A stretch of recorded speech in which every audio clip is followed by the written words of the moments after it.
Welcome back to our concluding session for today, which is about 5G. Are we, this region, are we ready for 5G? And it seems it was just like yesterday we were talking about 4G. 4G was a buzzword, and then suddenly we're talking, and it was 8 years ago already, and now we are talking about 5G. So before I welcome our panelists, I would just like to introduce myself. I'm Veronica Bocarova. I'm an analyst with Cullen International, which is a regulatory intelligence provider helping policymakers, regulators, key industry actors, operators, vendors to navigate through the complex world of policies and regulations across various sectors: telecom, media, postal, digital economy, and competition law issues. So, welcome to this panel. And I would introduce our panelists. We have today with us Iosif Popa, who is the head of strategy and statistics at the National Authority for Management and Regulation in Communications of Romania. Blagoj Hristov, who is the president of ICT Association and Economic Chamber of North Macedonia. Blagoj also happens to be the head of regulatory affairs at Macedonski Telecom, so he has two hats. And next to Blagoj, we have Marius Săvescu, who is the business development manager at Nokia. So now, before we move to our panel, I just would like to take the temperature in this room, again, with a Mentimeter, and ask just a few questions to the audience. And you know the trick, right? You'll just go to menti.com and use the code. And so the question is, what is 5G technology in your view? Is it a genuine technological revolution? Is it an evolution, yet another G? Or both, revolution and evolution? What do you think?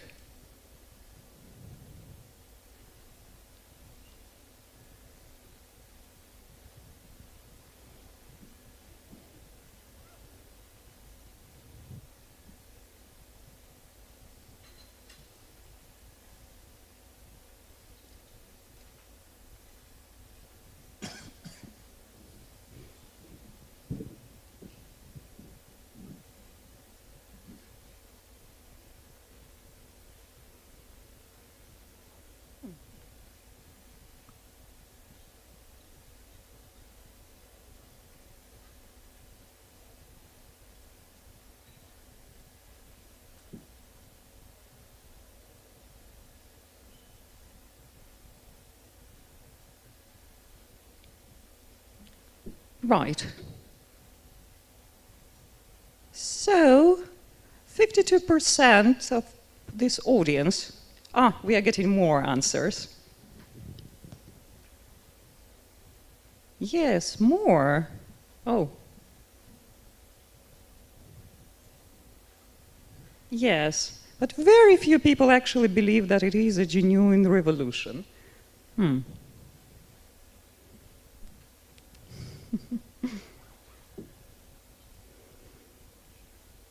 Evolution or both? Okay. So, 1 more second? 1 more second, or are we done more or less? Yeah.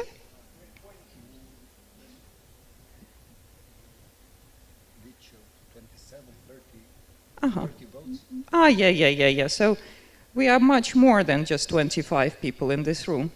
Any more thoughts?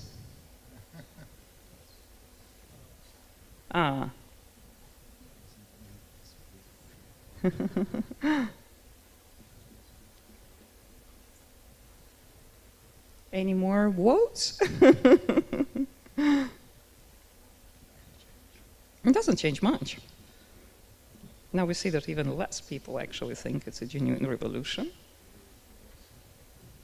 It would be a challenge for Marius to address. Yes, it's interesting, but I think we have an answer to cover everything.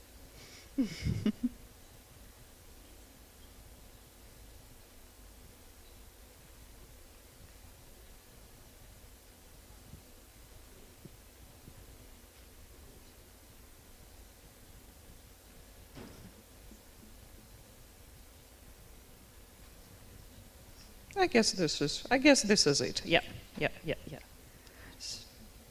1412, sort of more or less equal balance, people thinking that it's yet another G. Well, 3G, 4G, 5G, 6G, just another G. And some people believe that is both revolution and evolution. My next question would be, actually, is this region ready for 5G? Just to explain a little bit why I'm asking this question. These days, this year specifically, we've heard about quite a few commercial launches of the first 5G commercial networks, although the standard itself is still being developed. But most recently, for example, we heard about T-Mobile launch in Austria, Switzerland recently also launched 5G services, and then other countries like Korea, United States. But normally we hear about 5G in the context of more advanced economies, more advanced countries. But what about this region? Is this region ready for 5G, yes or no? Is it better to jump on 5G now, or whether it's better to take a wait-and-see approach and wait till technology matures? So what do you think?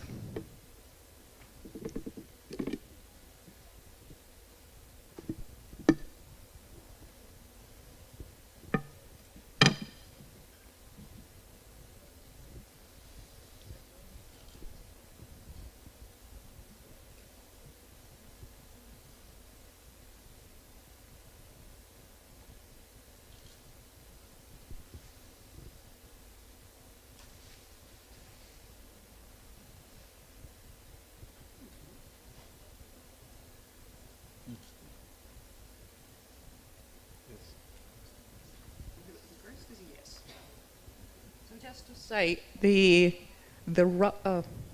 one on the left is yes. The one on the left is yes, and the one on the right is no. We have more yes than no so far.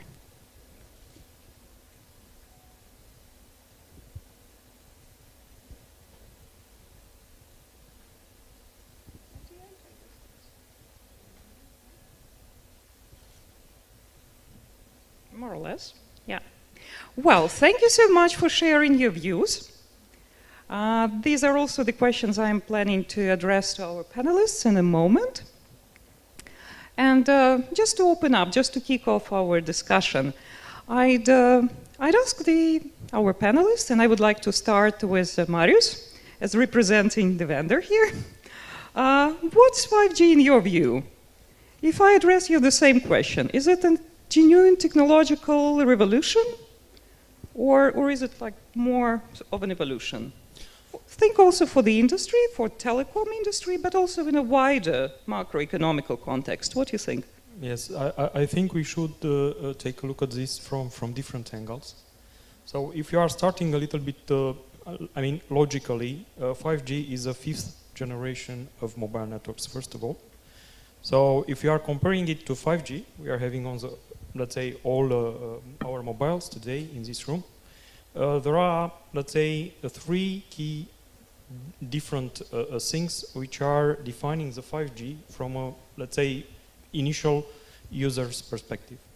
So 5G, it's bringing much more speed. Today, I was, let's say with 4G, we are discussing about 100 megabits, okay? In this room, there were something like 30 megabits download, peak speed. For 5G, we are aiming to have speeds beyond 10 gigabits per second, okay? Download speed, which would allow us to download a movie in a couple of seconds. So this is one element. Another element, it's about bandwidth, and this is, let's say, then a discussion from regulatory perspectives. Because today, with 4G, we are going up to 3 gigahertz, 2.6 gigahertz with 4G technologies, while 5G will bring much more bandwidth beyond 6 and going to 60 gigahertz and beyond with millimeter waves. So bandwidth available and bandwidth to be addressed, it's much more wider. So this is the second element. The third element, which is very important in its key for 5G, it's let's say the delay and the latency, in fact, of the signals going to the network and coming back. We were discussing earlier about milliseconds, how milliseconds needs a ping packet to cross Orange or RCS, RDS or telecom networks, and we were discussing about 10 to 50 milliseconds. Now, aim of 5G is to reduce at least from the user to the first application server, which is able to process information under 1 millisecond. Okay, so this under 1 millisecond will allow new kind of applications being developed and happening. And let's not forget about a key characteristic, which would be, let's say, the fourth. It's about efficiency in energy, okay? Because 5G will, by its algorithm and technology, will bring savings and better utilization of the spectrum and the energy in order to transmit data, okay? So these are, let's say, 3+1 key things which we are seeing. Then we'll need to see many other things, or a couple of other things which are very important and happening in the network, okay?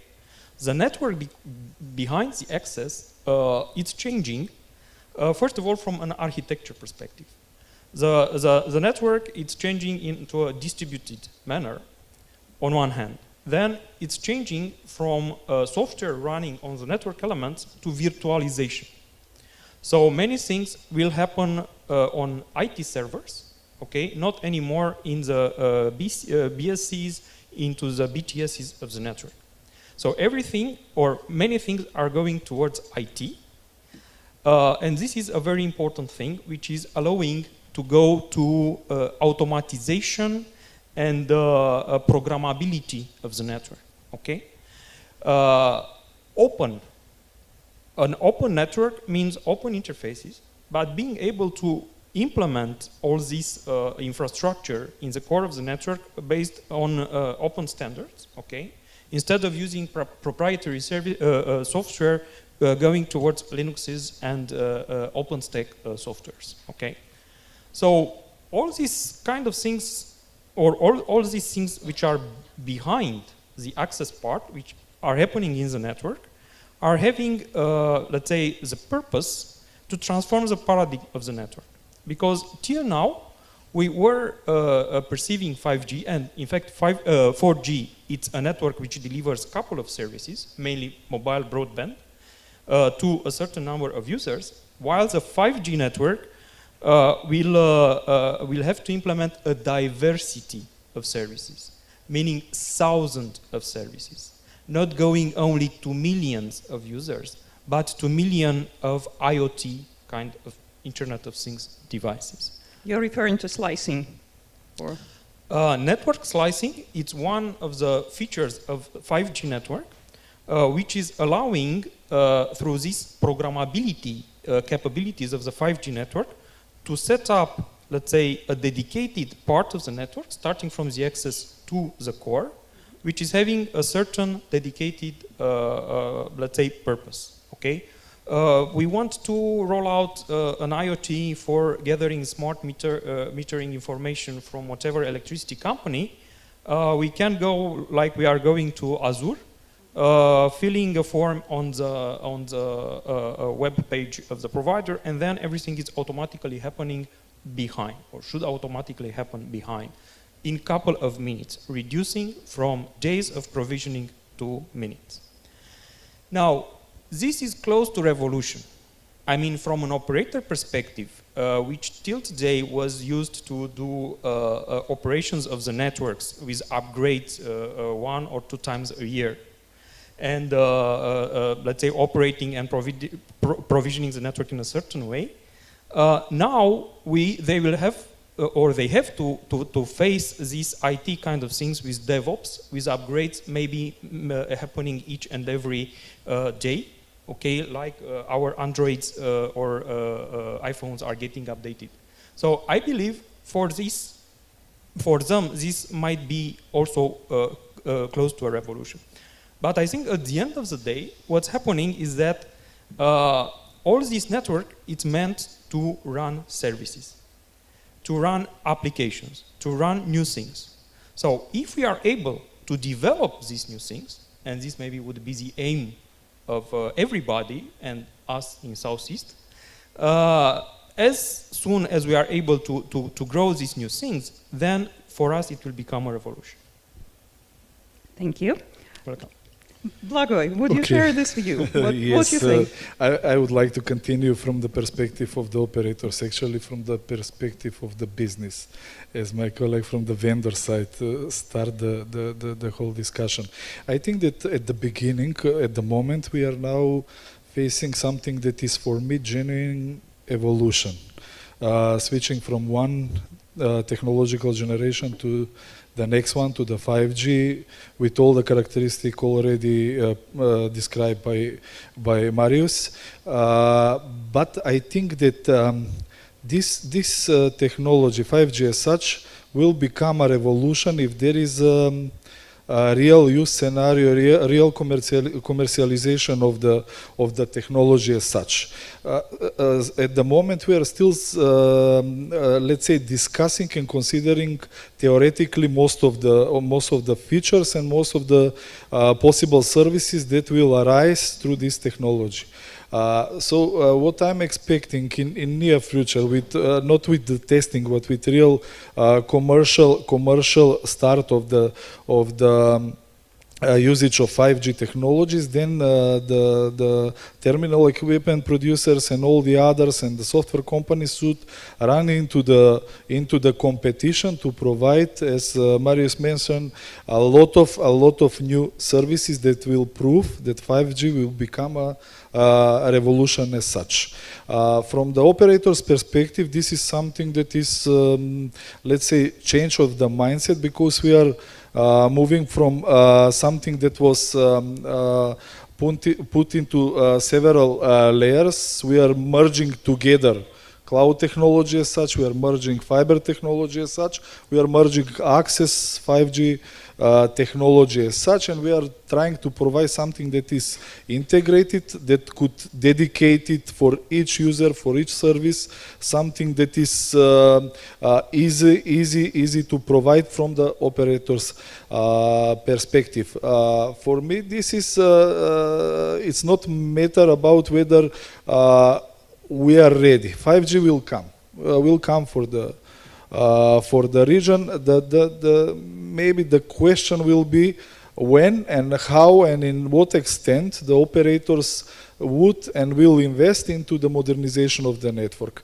I think that we have a recent discussion even in Macedonia regarding the necessity. Yes, there is a need, there is a must to invest in 5G, but it's a matter of, let's say, a positive business case for the operator. Since in the past... back for a second, we come back to the business case. I'll have a question to you on that. Iosif, what do you think? Evolution or revolution?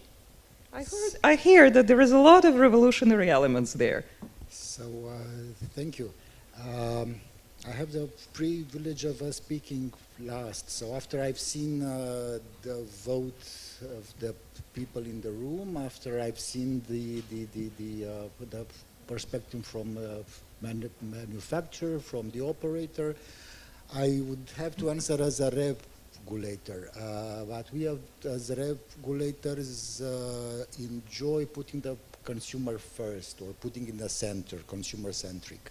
You give a consumer perspective. So that's what I'm trying to say. In addition, I'm not a technical guy, I'm an economist.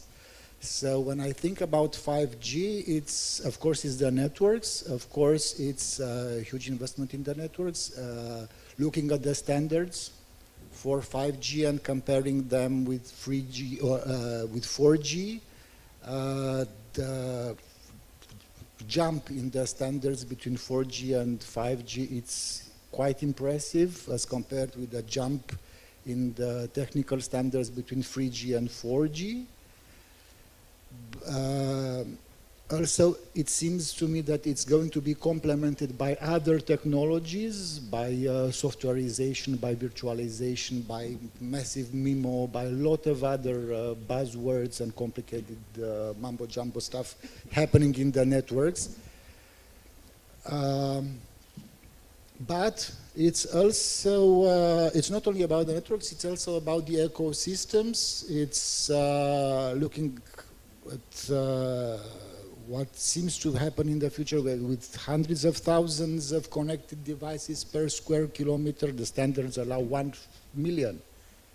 So imagine downtown of Bucharest here with 1 million connected devices simultaneously, and there are 4 competing networks here. So probably, so from this point of view, when we have also the networks complying with the standards and with highly developed ecosystems, then it's certainly going to be a revolution from the consumer side. And but it's also an evolution because it cannot be a big bang. These things cannot happen overnight. They ask a lot of work, a lot of capital, a lot of anything. In other words, when it arrives, when we finally get there, it will be revolutionary, but we'll probably get there step by step. So there is an evolutionary process involved as well.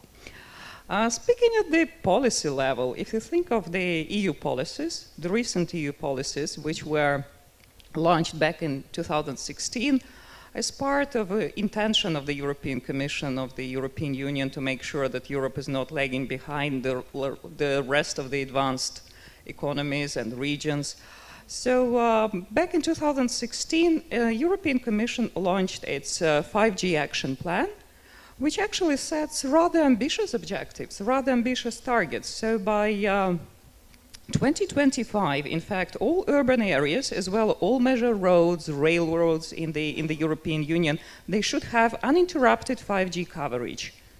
And as an interim target, also there is a target for 2020, 5G should be commercially available in all major cities in each EU member state, in at least one major city in each EU member state by 2020. Now, from the perspective of this region, Romania being an EU member state, but also its neighbors, what do you think? Is it a realistic objective? So, you could start and I will follow, well, since we are not a EU member yet. Well, no. First of all, I think, leaving aside a bit the discussion on whether this is realistic or not, I think the basic idea underlying these targets in the EU plan, they mimic quite closely what has become an established practice in the mobile industry. You have to launch. You have to have an early launch to be the first one, even if the quality may be not the same, or maybe you make some compromise.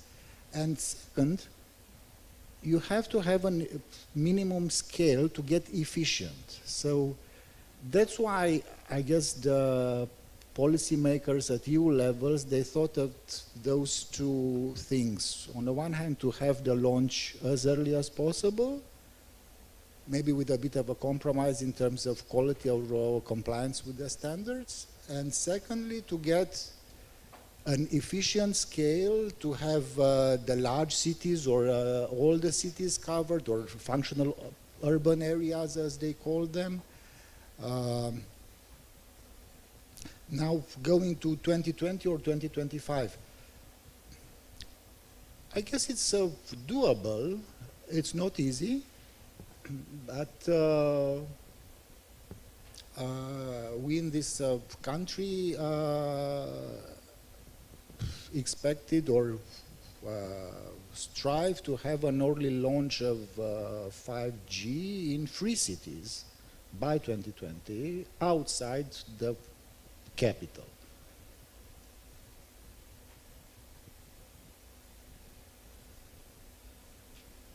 Thank you.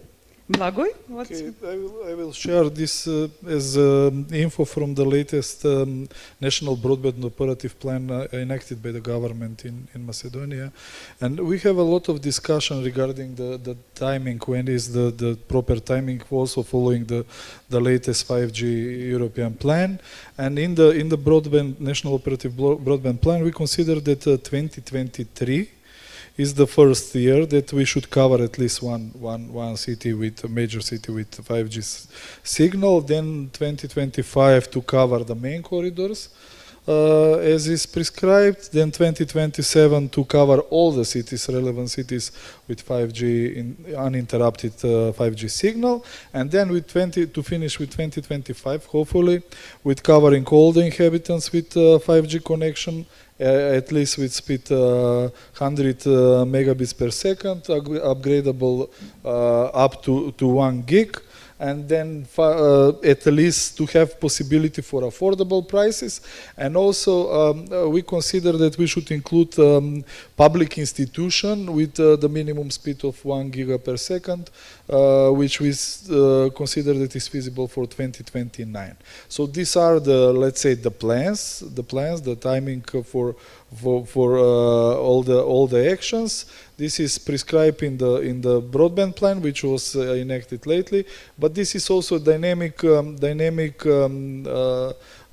position, and it could be changed considering if from the side of demand there is a significant demand. I think that in that case we could even speed a bit more, because from the frequency perspective we could easily get some more frequencies if we ask the regulator. And also speaking about backhaul and about FTTH core network, we are already in advanced stage, so maybe we are a bit lagging with the legislation following introduction of small cells, etc., especially in the urban areas. But we consider that we should work specially on this, because this is the, let's say, the biggest bottleneck, building permissions, licenses, civil works, etc., etc. So we should work how to attract the investment, and if there is a significant need or demand, in that case we could respond very quickly.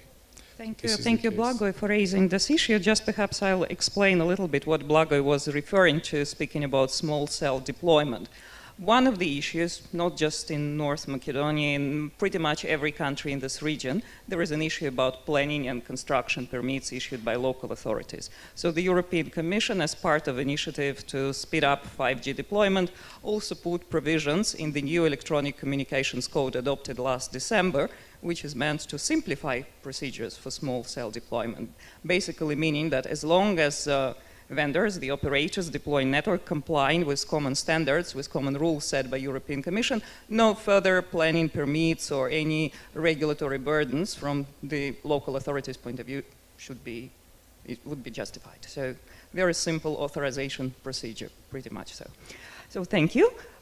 Marius, would you like to comment on that? Okay, just to complete with a couple of ideas, maybe looking at what's happening worldwide. The most hungry for 5G are US, China, Japan, and South Korea. So they are the pioneers. For sure, Western and Europe, it's following, and maybe Southeast, it's then the next wave. But let's not forget that we are having big operators, European-wide operators here in Southeast Europe.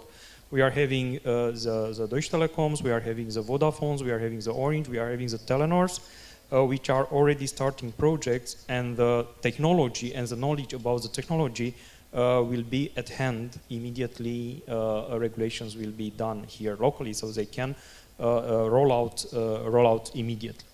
On the other hand, commenting a little bit on, let's say, the business case. What they will do. Yes, they most probably will have to launch in a couple of cities in this framework, and this is totally possible, or it's perfectly possible.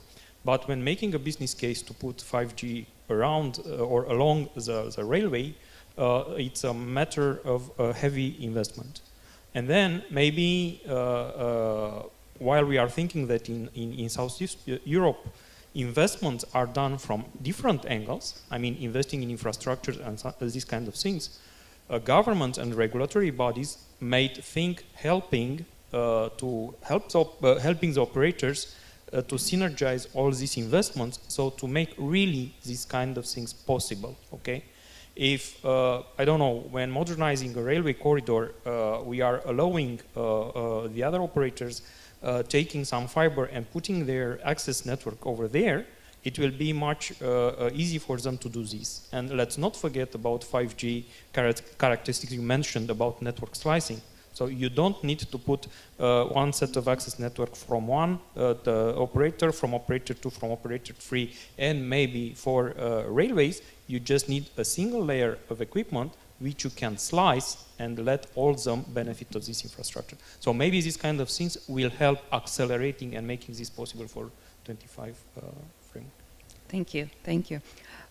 Iosif, I would like now to address my next question to you, first of all, as being one of the co-authors or contributors to the Romanian 5G strategy, which is still in the making, but we should expect coming out fairly soon. So what are the key highlights? What are the key priorities of that strategy? I've got some slides. We have indeed been working on a national strategy. I mean, the work has already been done. The strategy for 5G has been approved, but it's still in the endorsement between the ministries because it's not necessarily the work of ANCOM. ANCOM has ensured the technical secretariat only, so we were putting things together. But it's the tasks of the ministry, and we got a very long and prolonged consultation with large numbers of ministries and local authorities when writing this strategy. Since it's very late, I'm not going to pass through all the slides.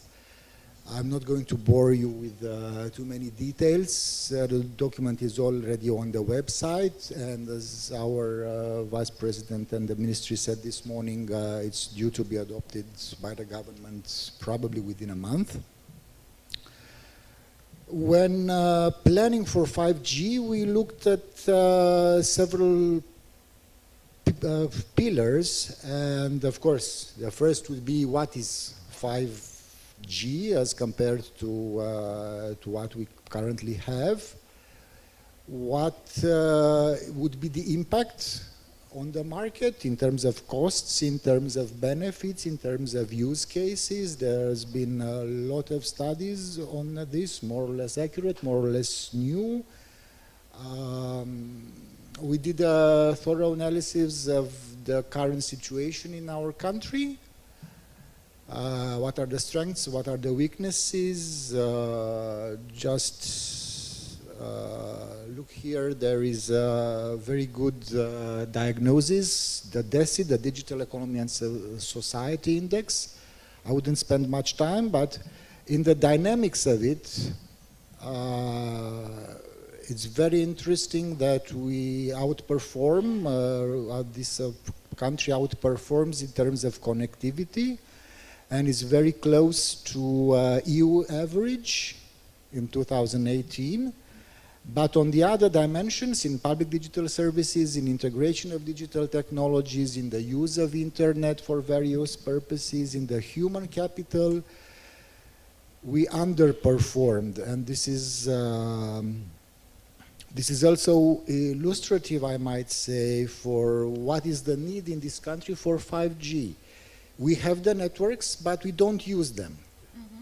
You do not have skills to use them. And we do not, well, with the skills, the issue is that what the metrics, which is the most painful gap with EU average, is that the skills, well, there are very good internet centers and software centers, but they are not, the skills are not,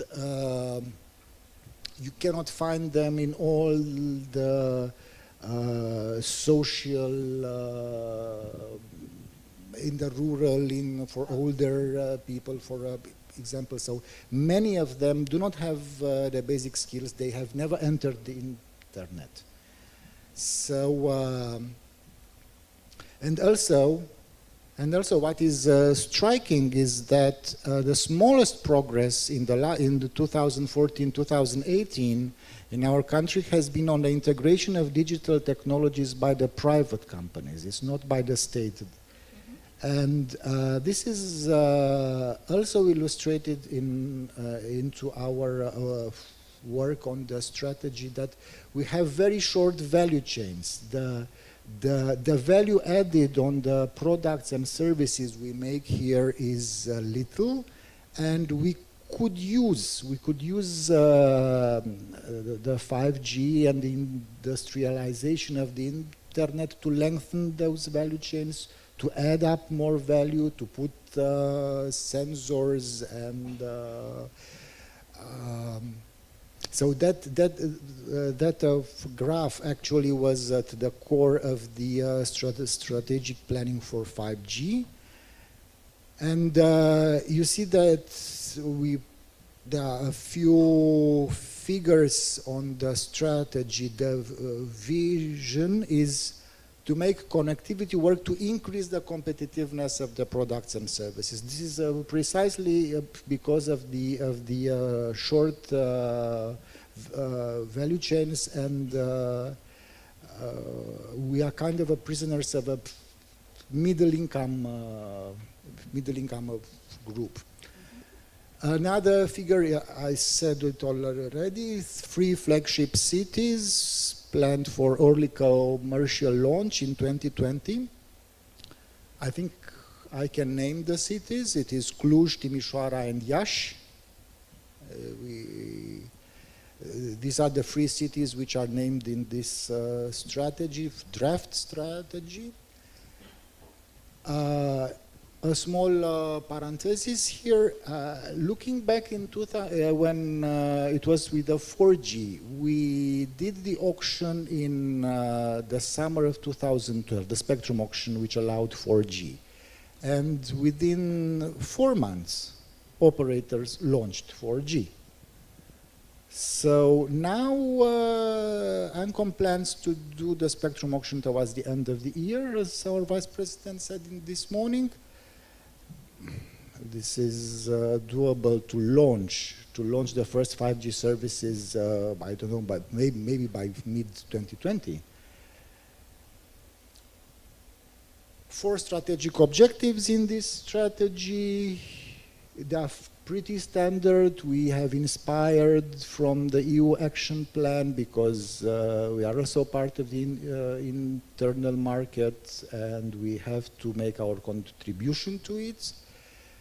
5 priority work areas for public institutions on 5G to ensure optimal spectrum, to make infrastructures friendly for 5G, to make sure the legal framework is favorable, that the laws are good, because right now we can still improve the laws and improve their application. We have reserved, the authorities have a reserved spectrum for public safety and security. That's a bit of spectrum. It does not impact the spectrum which is going to be used by the public networks. It's only 3 megahertz, so we are not taking spectrum out of the consumer, but we are trying to see ways to use it better. And because 5G is much more than consumer-driven internet, is about the industrial internet and IoT and verticals and ecosystems, partnerships for validation and testing would be a huge consumption of resources. We plan for 7 pilot projects. They are not yet named. Authorities need further work to identify those projects, but they should be diverse, with having a diverse objective criteria, specific, and to show specific connectivity scenarios like bridging the urban-rural divide, or some remote areas, some M2M, Maybe some edge computing, why not? Why not?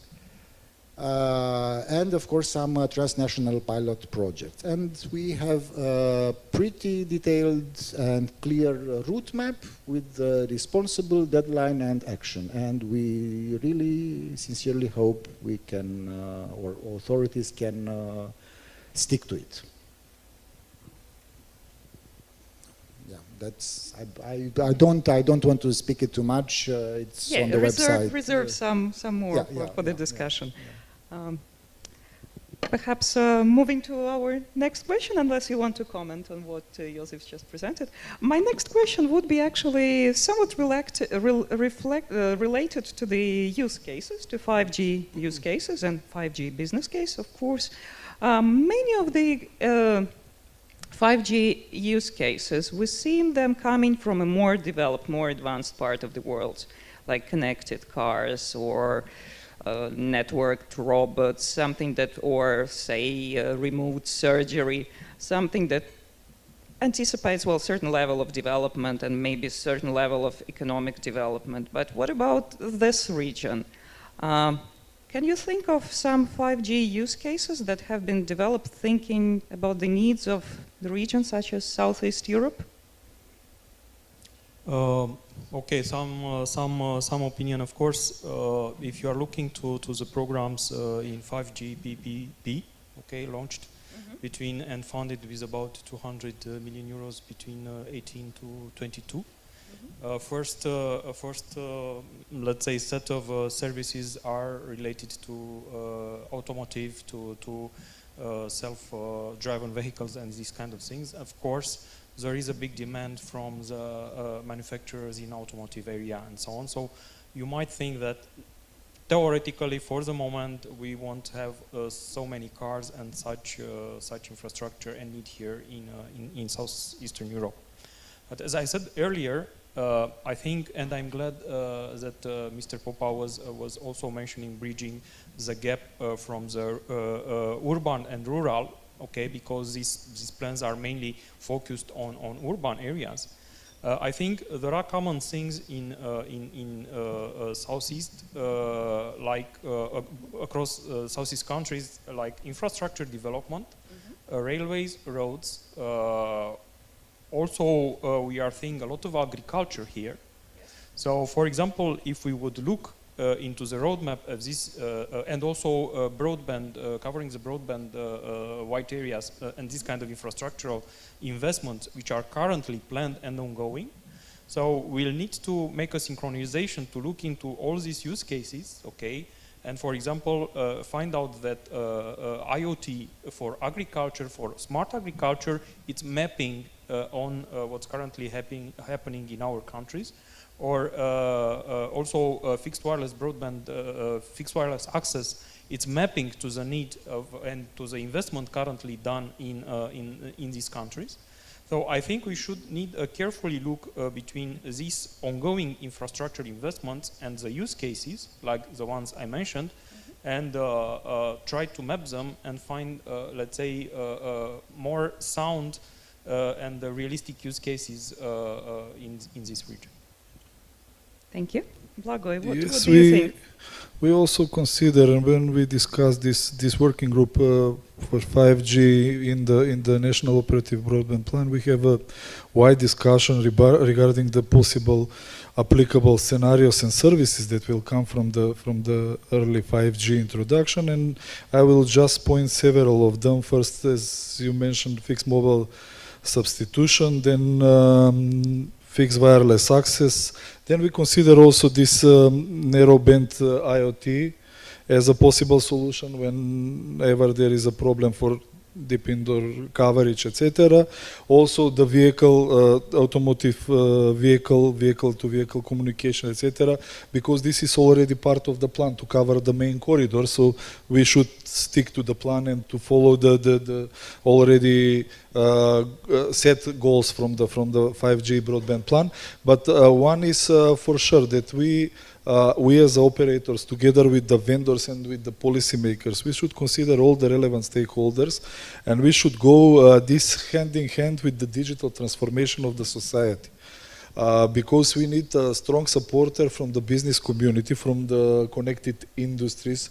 Also, we need a strong support from the academia, because we have to foster this, let's say, R&D about the possible a lot of new services that will arise from this with this implementation of 5G. So we have to somehow encourage them, to somehow subsidize them, to somehow find a way together with the state as a most important stakeholder to let's say, to motivate them to be the part of this new revolution. That evolution should become the revolution thanks to all relevant stakeholders. So we should focus on this, and to from theoretical point to go into the use scenarios in order to be let's say commercially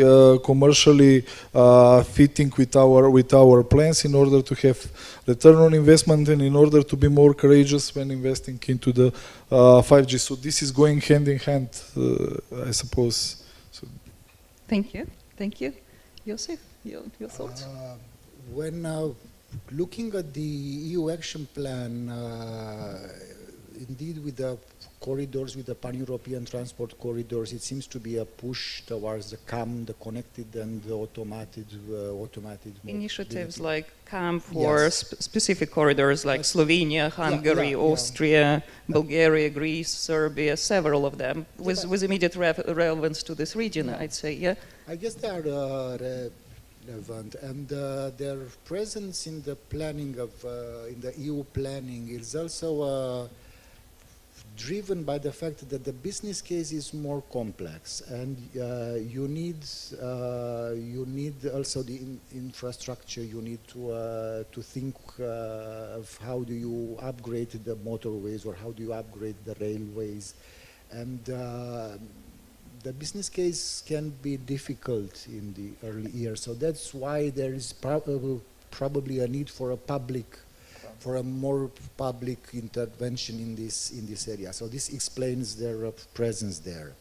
On the other hand, it's fairly difficult to imagine how 5G will look like actually, and what will be the killer use cases in the future. I mean, do we frankly could have imagined the success of, I don't know, Facebook or Waze 5 years or 7 years in advance? I mean, nobody could have. So we don't know what the 5G would actually, what would be the killer app, or when we get like 100,000 subscription per square kilometer, would it be more of a killer app, VR shopping for the smart fridge or the smart grids, or I don't know, in the banking sector, advanced data analytics and edge computing for that? We do not know the answer. If I would know the answers, I would keep them for myself, so to be very rich. But clearly, any of those applications you just mentioned, any of those possible users, they would rely heavily on availability of the infrastructure. And that would not come without investment. So my next question is probably related to what we already discussed. How policymakers could address this issue, trying to encourage both investment and innovation? What could be done from the policy point of view? Marius, would you like to start? Okay, I'm not very related to policymakers. Okay, but as said before, I think setting a public environment, fostering the ideas and involving academic, let's say, environment, sustaining today capabilities of IT development, okay, could be something which is coming from regulators in order to support this. Of course, the vendors themselves should come and also the operators should come into this ecosystem, because it should be an ecosystem at the end of the day. Sharing, let's say, platforms and sharing knowledge, okay, because even if I'm having 1,000 students which can develop overnight a product, if they don't know what's about 5G and how should map on a 5G network, then it's useless. if later on they do not understand what is the burden to operate that application because, let's say, there are specific operator needs, then there is another thing. So I think this ecosystem should be created in order to put along all these parts. Bringing together different stakeholders, different industry sectors, educating what could be actually done, what 5G could actually bring to everybody. It's a good start and does not need immediate infrastructure, but prepares everybody to really adopt and, like in 4G case, Mr. Popa mentioned, to immediately jump on real applications so that the operators will recover investment very fast. Okay, when we start discussion, what should be the, let's say, regulatory, the exact regulatory framework that will fit and that will motivate the future investment in the infrastructure, we find several focuses. For example, we need support in installing and upgrading the base stations, speaking not only base station but also including small cells, as you mentioned, and easiest way to put them, especially in the urban areas. Then the backhaul and upgrading the core network should be also supported by the regulators, especially by the policymaker, and this is already interrelated to ministries, speaking in Macedonia, Ministry of Information Society and Ministry of Transport and Communication. And they are pretty slow, transport and communication, in changing the environments.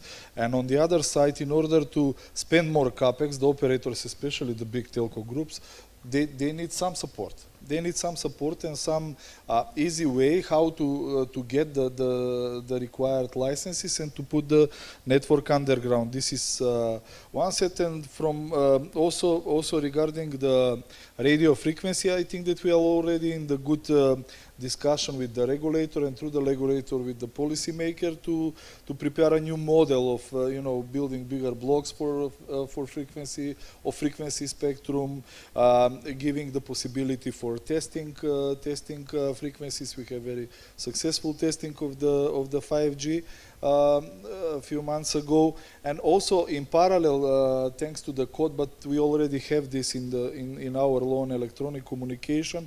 We should discuss about infrastructure, joint infrastructure building, infrastructure sharing, how to coordinate and to discuss, as you mentioned. From what I remember in your law, actually, North Macedonia was one of the first countries transposing some of the provisions of the cost reduction. To the code, we have this one-stop shop point in the Agency for Electronic Communication, but it's very hard to coordinate it with the other ministries that are not in the scope with the Ministry for Information Society and together with the catastrophe. So it was very hard to be implemented. But in practice we are trying to deal and even to coordinate it with the other utility companies, because the civil works are something that is most expensive. And now with the National Broadband Operative Plan, we are looking for a way how to cover this white spots, how to bridge the digital gap. We need for sure some support or subsidies from the state, and we have to reinvent, let's say, the wheel in this sphere, in 5G, and we need to support R&D, we need to support new services and products. Otherwise, without new services and products, without new scenarios, there is no. We have actually, I remember even in Romania, you have excellent coverage with fiber. But we heard this morning. But speaking about the contracted homes, it's a bit less, and we have to find a way how to have the need for such speed and for such quality and for such low latency in order to go hand in hand together with the deployment of 5G as a technology. If I'm allowed to come back to initial view on the 5G, when we said that we are having the access part, which is evolving, but the full network is evolving, all this it's mirrored, okay, and what's happening starting legislation with frequencies allocation, but till the construction permits and authorizations. So this complexity happening in the network evolution, it's mirrored in all aspects which are becoming as well very complex. Iosif, you want to comment from policymaker making point of view? Sure. I mean, there are several ways in which authorities can facilitate 5G, and this is a very good news for us because it gives us purpose. First and foremost, we have to give them spectrum because 5G is going to eat more spectrum, and this is in all the bands, in low, high, and very high, and in the millimeter bands. Second, as you mentioned, there is with the small cells issue, then there are complexities. We have implemented the broadband cost reduction directive, one-stop shop, and this and that, but this is not enough necessarily because the permitting, the authorization procedures from the local authorities, they are very lengthy, they are chronophagous, they are heterogeneous, they are complicated. Some operator has eloquently put it in our discussions when thinking of the ways in which we can intervene. It simply cannot be that you need the same authorization procedure to build a bridge and to build a BTS. Yeah. So maybe it's not exactly the same, but the idea was there. Romania is not the only country where I heard this. Of course, but the problem is that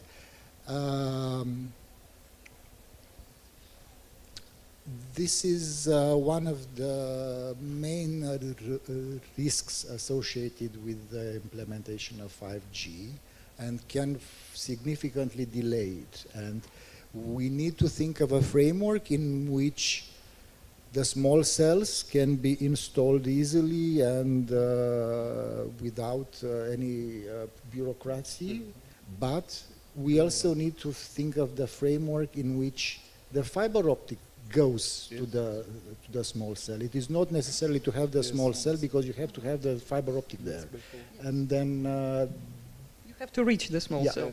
Yeah. So and one final issue, because you said about innovation and investment. We need to ensure the competitive gains are not are safeguarded in our race to 5G. We should not, and you may beg to disagree here a bit, but we are in a country in which the competitive dynamics have fueled the investment in the networks, has fueled the quality, the coverage. Absent competition, probably wouldn't have had this. One of the, if I may just comment, one of the few EU member states where actually broadband markets were deregulated very early on, just because of due to healthy competition existing in this market. We actually were the first one to deregulate the local loop. Yeah. If I may add, first regarding, no, we are on the same line, same page more or less. Regarding this civil works and permission, etc., we even consider in Macedonia to offer a completely new law that is covering this infrastructure investment, speaking about communication infrastructure. Both starting from the fiber to the, because it's not the same when you request a building permission for the telco network compared to the bridge or something or railway, or it's a bit less complicated, and therefore we need some green line in order to speed up this procedure, in order to be faster and to deploy the network faster, together with the cells, together with everything, and this to be covered with only one specific law. You know what comes to my mind? The French example, the 2008 law on modernizing economy, which pretty much put a lot of provisions in there for actually enabling broadband deployment. To be honest, I think that back 30 years ago in former Yugoslavia, there was such a law on infrastructure investment, and my colleagues lawyers find out that this was a good law that should be novelized and to be a bit modernized within the latest technological trends, and to be, let's say, adopted in our state. This is one issue. And second issue, I think that competition is always healthy.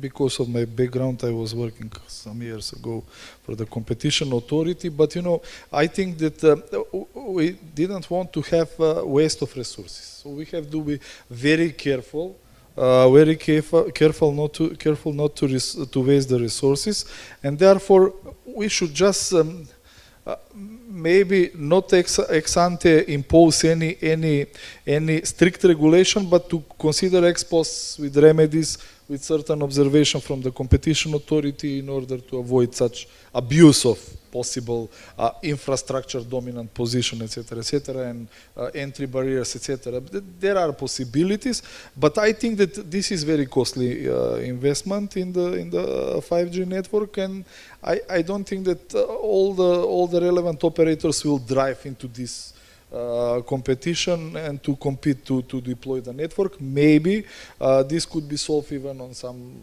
wholesale level later on, and access to the infrastructure, because there is space for everybody in this new within this new technology, I think so.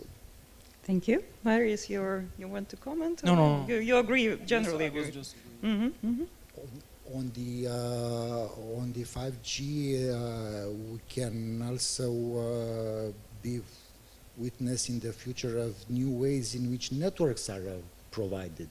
It's not necessarily the classic ways in which we are used with 4 networks, Vodafone, Orange, whatever. There can be new who ways. will be running 5G networks?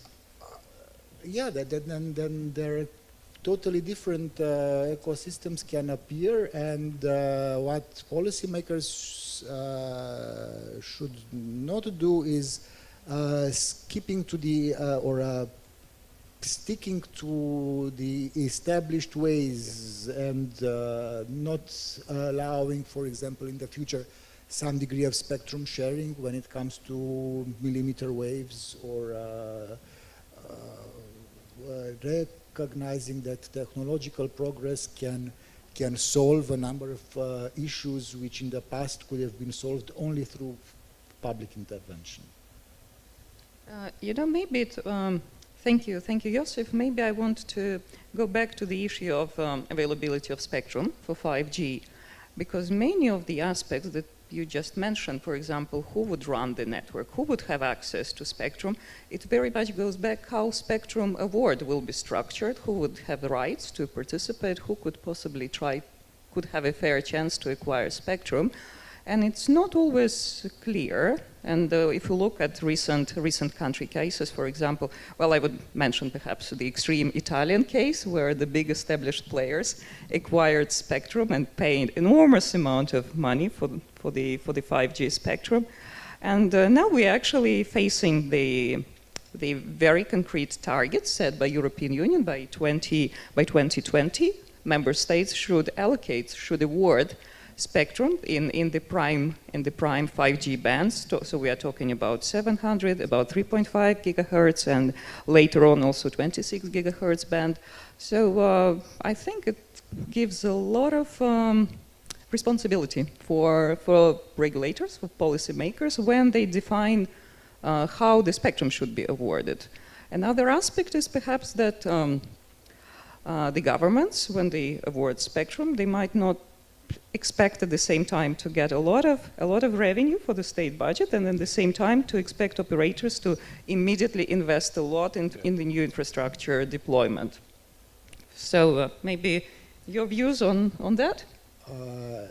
You sing of music to my ears, but why cannot we reference, instead of the Italian case with the huge amounts of money paid by established operators for licenses, why cannot we reference, for example, Austrian, where we got entry of local communities, or what were they? There was entry in 3.5 gigahertz band. Why cannot we reference the Irish case in which there was entry in this band? So new ways in which networks are provided, or in which, because of spectrum allocation. There are discussions in other countries as well. In Sweden, for example, there is a discussion about allocating some parts of this band to some smaller local players or industry players. And I suppose there is no one-size-fits-all approach, Yeah. but it has to be addressed carefully by regulators. On the other hand,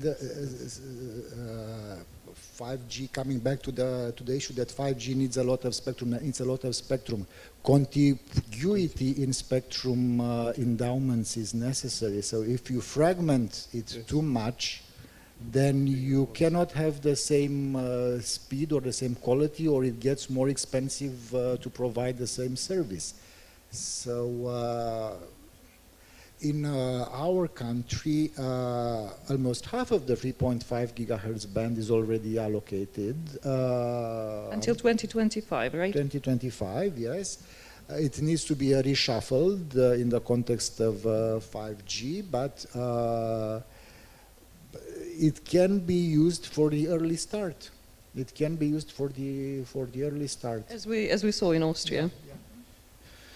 I think that this is also very, very relevant question that we should focus on, because the spectrum auction should not be and could not be one size fits all. Every country is a specific country, and the countries should coordinate between themselves in order not to have interference. We faced with the same issue when analog switch-off was happening into the 800 bands 6-7 years ago.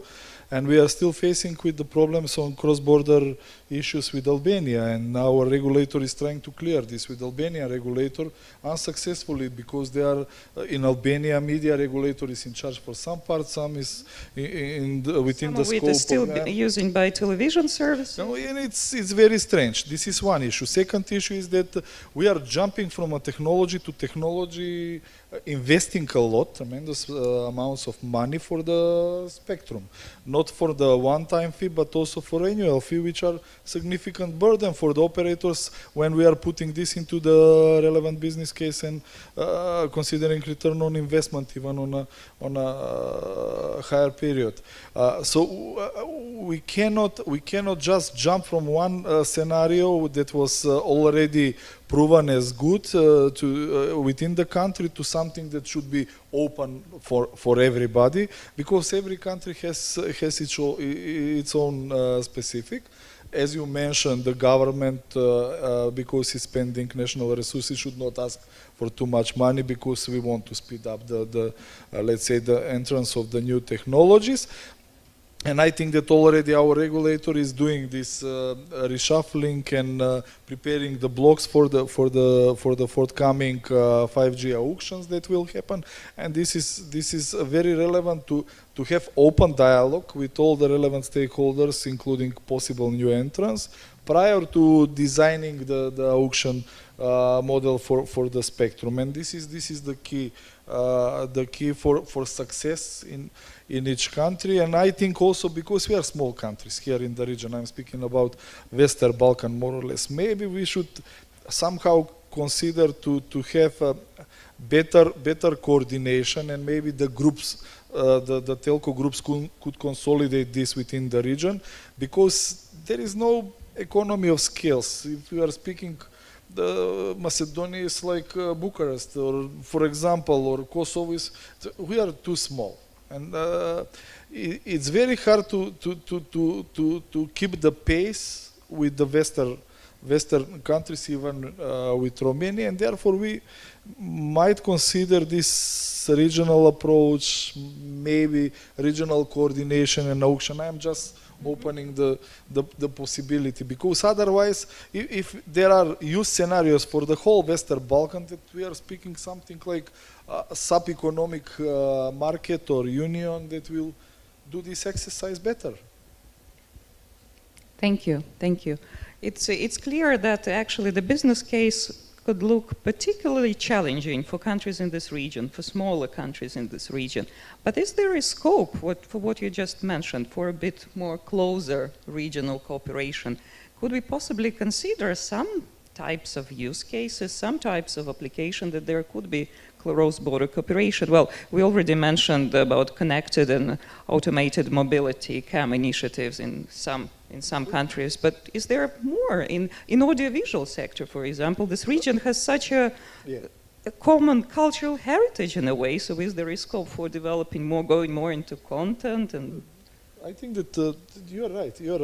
I think that there are possible, let's say, industries like entertainment, not audiovisual. Yes, but yes, I should have said entertainment industry that could drive the future investment into 5G because they will offer services and they might be the killer industry and killer apps that will speed up a bit the deployment of 5G and the use scenarios and the commercial return on investment from the operator. This is one possible scenario, but also, if I remember, I think that European Aviation Network, this project with the planes, we already introduced together with Deutsche Telekom, and this is the way how we could coordinate, speaking regionally, also with automotive cars. Maybe we should tackle the healthcare, because everything is fragmented and they could easily, let's say, having a joint opinion, discussing. This could let's say, show that there are use scenarios. So entertainment, health, education, for sure, research and development. This could be done in a regional way, I think. Thank you. Marius, your thoughts on that? Just adding tourism. Huh? Just adding tourism. I think we're a bit, we are aware that we are a bit running out of time. So shall we give the floor to the audience just for questions and answers to take the advantage of our panelists and address any questions? Yes, please. And introduce yourself briefly.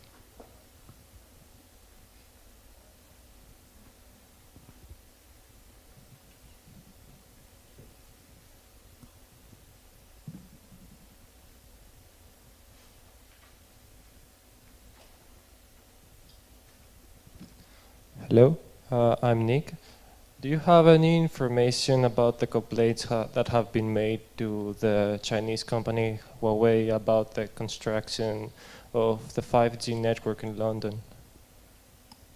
I'm very sorry, I'm not sure I realize Chinese companies, Huawei, are you talking about them being restricted from supplying? No, there has been some movement of helping the construction of the 5G network in London by the Chinese company Huawei. And I have read that there are some complaints about them monetizing their network. I'm not taking this from my mind. I have read it in many... Do we have any Huawei representatives in this room? Yes? Yeah, Bogdan, you're not Huawei, but you're allowed to say. And I also had a question, but I think the question was related to Huawei being barred in providing equipments for the 5G, because they are monitoring the network. These are the complaints that are being made. Not only in London, I think there are in other countries as well. But, you know, it goes back to national security issues, to lots of things, and trade wars, and you name it. It could be anything. But there is a discussion. Yeah, but there is an EC recommendation or an EU recommendation, each member state to evaluate the risks on this, and the process is ongoing. And then by summer, as far as I understand, then each member state has to present its conclusions, its assessment, and then a new approach to be taken. So until the assessment is done, nothing can be.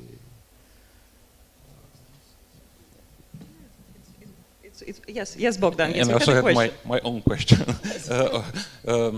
Actually, two and very short. The first one, looking also from a consumer side, or better say from a prosumer side, because the upload link is very much used. So we are prosumers, we are putting content on the internet as well. Do you estimate that with the new 5G and lots of devices being connected, there will appear again the question of traffic prioritization and net neutrality? Would this be reopened? That's the first one. And the second one, more general, a lot of the discussion that I saw in the media, at least in the Romanian media, with 5G were also related to the health issues of radio emissions. Would that be an aspect that is somehow being tackled by the regulators more than they are doing now? Iosif, I think it's a question to you. First of all, on net neutrality, BEREC is planning to update its guidelines on net neutrality. So maybe you could comment. Yes, of course. Traffic surges now. Traffic doubles. Mobile internet traffic now has doubles every year for the last 2 or 3 years in a row. With 5G, this is going to increase even further. But also the capacities in the network we should not forget about spectral efficiency, which 5G will allow. About complementing technologies with massive MIMO, you could deliver much more traffic in a given area for a given number of subscribers. That would be in one hand. On the other hand, with the update of net neutrality rules, of course, the process is ongoing. Frankly, I don't see with the upgrades in the networks in the access parts, because this is the main bottleneck. It's not in the backhaul or in the core network parts. I do not see how this could substantially impact providing internet as a basic service. If you add on with the network slicing, if you add on specialized services further, ever more and ever more intensive specialized services. So. But then it also back to the question, who would run all those 5G networks? Would it be the same players providing public services, or maybe some dedicated players? Yes, Bogdan, you raise a very interesting question. Thank you from the operator's point of view, from the operator's side. Why? Because I think that during the years it's very relevant to tackle this issue that we are calling level playing field. Because someone is investing, someone is earning money upon this investment, and you as a consumer and me as a consumer, we are paying to the operators. Operators are investing, we are the other players that are earning money from diverse business model. They are using data, they are using everything, they are using trust, our speed, our maintenance, they are not meeting even the basic requirements, so the net neutrality in some ways should be challenged. Prioritization, everything should be challenged. Otherwise, someone will do the hard work and the other will take the money. I think that we should consider and we should discuss at least. I think that those that are earning money from over the top services should at least meet some criteria that are prescribed for the operators as such. This is first. Second, to meet the security, transparency, etc. And third, but not last, should be present at least nationally and should pay some taxes, fee, levies that are very, very big burden for the operators. We have a zillion of non-fiscal fees that we are paying, and when we count it, in Macedonia it's up to 5-6% from the income. For example, one stupid example, 1% from internet we are paying, from the income from internet we are paying to the film fund. Could you imagine what is this? This is tremendous amount of money. And we are not getting anything from this payment over the non-fiscal fee, but over the burden over the film fund. So we should reconsider the model, we should open the discussion and to see the companies and the businesses that are earning, they should pay something back, not only to the consumer giving services, but also to the community to be social responsible, etc. Thank you. Thank you. Yes. Well, I think it would be the final question. So, as we are really running out of time. Hi. My name is Daniel Kalemi. I'm actually a second-year student from Albania, majoring in computer science at the American College of Thessaloniki.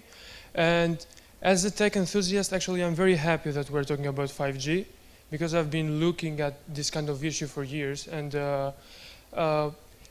I would say that I'm one of the least times enthusiastic to see the 3 a.m. tweets from Mr. Trump talking about 5G and how he wants this to be involved. And he even speaks about 6G already. Yes, he's talking about 6G. Because actually he's a businessman and he knows how beneficial that would be.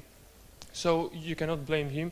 But this is also the reason why in US we have the merge between T-Mobile and Sprint. They said that the main reason why they were merging, it was for 5G and they should be stronger. And the issue of scale, what we were discussing. Because there are issues in scalability. It's not easy. We talked about infrastructure, but it's also about the microwaves, which makes them to implement a higher density of structures, which will be way more in financially costs. But so definitely it will be a revolution and evolution, but I think at the same time we need to discuss about a platform which will be opening the Pandora's box, because there are many other issues that we need to discuss, because 5G, it's not a technology itself. It's a platform which will allow other technologies to emerge and further improve, like IoT or machine learning. And we have been saying all the time that this is the reason why we have been waiting for the self-driving cars, because we need this 5G to minimize the latency and everything. So if we implement this, which is too costly, how can we think about those other things like IoT and the security by design, or maybe privacy by design, which we still don't have it because we consider those technologies as being emerging technologies. We are not seeing them as being here right now. So how can we implement this infrastructure which enables those technologies that we haven't been putting the regulation into place? Are we just putting them, are we just making it risky just because we need them to be in place? Because we've seen how they are fighting with Huawei, like US, who wants to implement the 5G first because they know the benefits. Are we just leaving this technology to just go there and we shouldn't put the regulation in place? Because there isn't any in place. We don't have anything about IoT. We have many standards there in suggestion, but none of them is fully complete and commercialized. But IoT is more than just one standard, one network. Yes, of course. But also we need to take in consideration the cyber hacks. We have right now many plants that run with Windows 7 Vista, which is super easy to be hacked, and they are not really capable of seeing, if they include those sensors and everything, how easily this network can be hacked. So we are really seeing the implementation of this platform, which can improve and create this revolution and evolution. But at the same time, I'm really seeing that, okay, in this time, we know that time is money. I mean, this is one of the moments. The earlier that we can implement it, the more money we can profit. But are we willing to take a step back and implement it later so then we can have regulations in place in time? Or are we just going like Mr. Trump with the tweets that, oh, we need 6G, 5G right now because we need to win this kind of thing and show to the world that we are the first? So how do we see this? And later into our stage, into the CE region, how do we see ourselves comparing to the other regions? Like, how should we implement this, and should we see and take into consideration the regulations in place? Thank you. Thank you very much for this very valuable comment and very valid question, actually. I take it as the address to our panelists, and it's a complex ecosystem, and we've been mainly discussing just now. We've been mainly discussing the issue of infrastructure, but absolutely it involves various industry sectors, and there are various issues about cybersecurity, about privacy, about data protection. And then again, it's also back to the question of scale. If we do not have the uniform frameworks or common, harmonized and reliable frameworks, regulatory frameworks, then again, we might not see it happening. If I may start, then Iosif will conclude. Excellent question. I think that there is a difference between the European way of regulation and the US way of regulation, and therefore Europe is a bit lagging behind the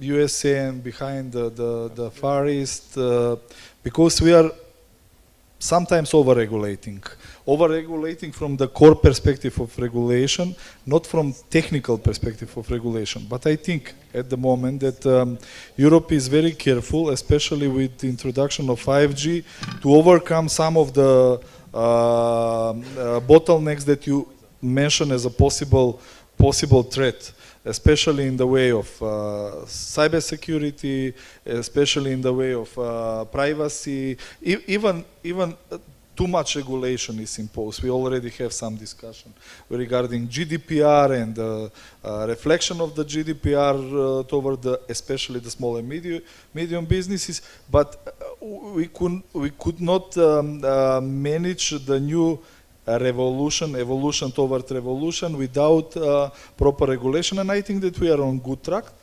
There is ongoing discussion all the time. We are changing the frameworks from the old one to the new, with the code, with all the relevant directives, and I think that we are on the good track. Even we are, I think, slightly over-regulating compared to the USA. Thank you. I can't agree more. You have any more comments, remarks? Yes, why not?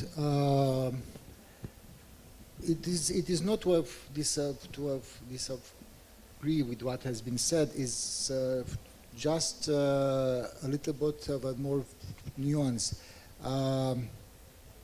We don't try to regulate based on technology. Regulation or intervention should be based on the problem, not on the problem, not on a specific technology, because data protection issues can happen under 3G, 4G, 5G, 6G. All those issues can be technology agnostic. If there is a problem, then there needs to be regulation, there needs to be intervention. But intervention when the change is happening at a very fast path, when innovation is very much involved, when you are between the two worlds, between the real world and the virtual world, and we are starting to build the laws for the virtual world, what has been said with the GDPR, with the NIS, with all these pieces of legislation which in the EU have been adopted. There is also a need to be very careful, because by imposing certain restrictions or certain ways of thinking, you can influence the way market evolves or innovation takes place. You can distort it.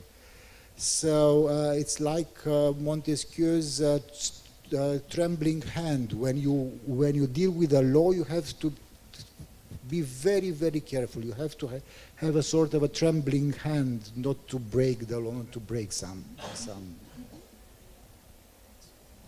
But yes, of course, many of those issues which you said are going to be augmented in a 5G context, and they have to some extent received an answer from the authorities in the ways pieces of legislation and of regulations have been adopted and have been applied. There is always room for further refinements as the technology goes on. Thank you. Marius, would you like to? No, I would just add that the 5G PPP initiatives and those projects which are run and the models which are run there and budgeted by EU, I believe, are not having as a purpose only to demonstrate technology and to show interoperability and so on, but also to help regulatory bodies to define the correct frameworks and to have a lesson learned from that. Thank you very much. On this note, I would like to thank our distinguished panelists. I'm sure there are lots of open questions. I suggest that we'll address them, we discuss them during the cocktail and later on as well. Perhaps just if I may wrap up our panel, I'd say, what's the key conclusion? Is 5G a revolution? Yes, but it would be probably an evolutionary path to get us there. It's a lot more complex than just yet another G because it involves a very complex ecosystem. So when we are talking about 5G, we should not think about frequencies and deployment, network infrastructure deployment rules alone, although they are extremely important. But we also need to think about broader enabling environment, and policymakers, when they think of 5G strategies, roadmaps, they also need to take a more holistic view and ensuring that other necessary regulations, other necessary rules in place.